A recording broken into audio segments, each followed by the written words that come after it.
Ballari banner ವಿಚಾರಕ್ಕೆ ಗಲಭೆ ಪ್ರಕರಣ ಕಾಂಗ್ರೆಸ್ ಸತ್ಯಶೋಧನಾ ಸಮಿತಿಯಿಂದ ವರದಿ ಸಲ್ಲಿಕೆಯಾಗಿದೆ. ಎಚ್.ಎಂ. ರೇವಣ್ಣ ಈ ಒಂದು ಕಮಿಟಿಯ ಅಧ್ಯಕ್ಷರಾಗಿದ್ದರು. ಜಯಪ್ರಕಾಶ್ ಹೆಗಡೆ ಅವರು ಕೂಡ ಇದರಲ್ಲಿದ್ದರು. ವರದಿನ ಸಲ್ಲಿಕೆ ಮಾಡಿದ್ದಾರೆ. ಬಹಳ ಕುತೂಹಲ ಇದೆ, ಏನೆಲ್ಲ ಅಂಶಗಳನ್ನು ಅದರಲ್ಲಿ ಉಲ್ಲೇಖ ಮಾಡಿದ್ದಾರೆ ಅಂತ. ವರದಿಯನ್ನು ಸ್ವೀಕರಿಸಿದ್ದಾರೆ ಡಿಸಿಎಂ. ಕೆಪಿಸಿಸಿ ಅಧ್ಯಕ್ಷರು ಡಿ.ಕೆ. ಶಿವಕುಮಾರ್ ಬಳ್ಳಾರಿ ಗಲಭೆ ವರದಿಯನ್ನು ಕೊಟ್ಟಿದ್ದಾರೆ. ಅದರಲ್ಲಿ ಏನಿದೆ ಅಂತ ಗೊತ್ತಿಲ್ಲ. ಇದು ಡಿ.ಕೆ. ಶಿವಕುಮಾರ್ ಅವರ ಹೇಳಿಕೆಯಾಗಿದೆ. ಸತ್ಯಶೋಧನಾ ಸಮಿತಿಯನ್ನು ಕಾಂಗ್ರೆಸ್ ರಚನೆ ಮಾಡಿತ್ತು. ಅದರಲ್ಲಿ ಎಚ್.ಎಂ. ರೇವಣ್ಣ ಅವರು ಅಧ್ಯಕ್ಷರಾಗಿದ್ದರು. ಸಾಕಷ್ಟು ನಾಯಕರು ಕೂಡ ಇದ್ದರು. ಬಳ್ಳಾರಿಗೆ ವಿಸಿಟ್ ಮಾಡಿ, ಸಭೆ ಮಾಡಿ, ಸ್ಥಳ ಪರಿಶೀಲನೆ ಮಾಡಿ, ಅದಾದ ಮೇಲೆ ರಾಜಶೇಖರ್ ಏನಿದ್ದಾನೆ ಮೃತ ಕಾಂಗ್ರೆಸ್ನ ಕಾರ್ಯಕರ್ತ, ಅವ್ರ ಮನೆಗೂ ಕೂಡ ಹೋಗಿದ್ದರು. ಅವರಿಂದ ಮಾಹಿತಿನ ತೆಗೆದುಕೊಂಡಿದ್ದರು.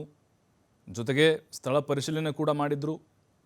ಮತ್ತು ತನಿಖೆ ಯಾವ ಹಂತದಲ್ಲಿದೆ, ಯಾವ ಆಯಾಮದಲ್ಲಿ ಸಾಗ್ತಾ ಇದೆ, ಘಟನೆಗೆ ಕಾರಣ ಏನು, ಮೂಲ ಉದ್ದೇಶ ಏನಿಲ್ಲಿ, ಮೊದಲು ಗಲಾಟೆ ಆರಂಭವಾಗಿದ್ದು ಹೇಗೆ, ಯಾರು ಇದಕ್ಕೆ ಕಾರಣಕರ್ತರು, ಇದೆಲ್ಲವನ್ನು ಕೂಡ ಸತ್ಯಶೋಧನಾ ಕಮಿಟಿ ಅಲ್ಲಿ ನಿರಂತರವಾದಂಥ ಅಧ್ಯಯನವನ್ನು ಮಾಡಿತ್ತು. ಈಗ ವರದಿ ರೆಡಿಯಾಗಿದೆ.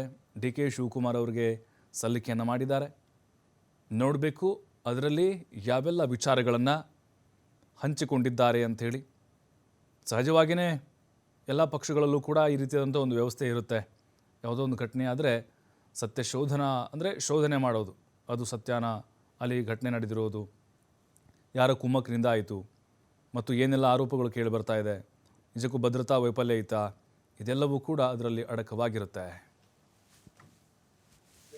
ನೋಡಿಲ್ಲ, ನೋಡಾದ್ಮೇಲೆ ಖಂಡಿತ ನಿಮ್ಗೆ ಈಗ ನನ್ನ ಕೊಟ್ಟಿದ್ದಾರಷ್ಟೇ, ನಾನು ಇನ್ನ ಏನು ಒಂದು ಪೇಜು ತೆಗೆದು ನೋಡಿಲ್ಲ, ನೋಡಾದ್ಮೇಲೆ ಖಂಡಿತ ನಿಮ್ಗೆ ಈಗ ನನ್ನ ಕೊಟ್ಟಿದ್ದಾರಷ್ಟೇ, ನಾನು ಇನ್ನ ಏನು ಒಂದು ಪೇಜು ತೆಗೆದು ನೋಡಿಲ್ಲ, ನೋಡಾದ್ಮೇಲೆ ಖಂಡಿತ ನಿಮ್ಗೆ ಈಗ ನನ್ನ ಕೊಟ್ಟಿದ್ದಾರಷ್ಟೇ.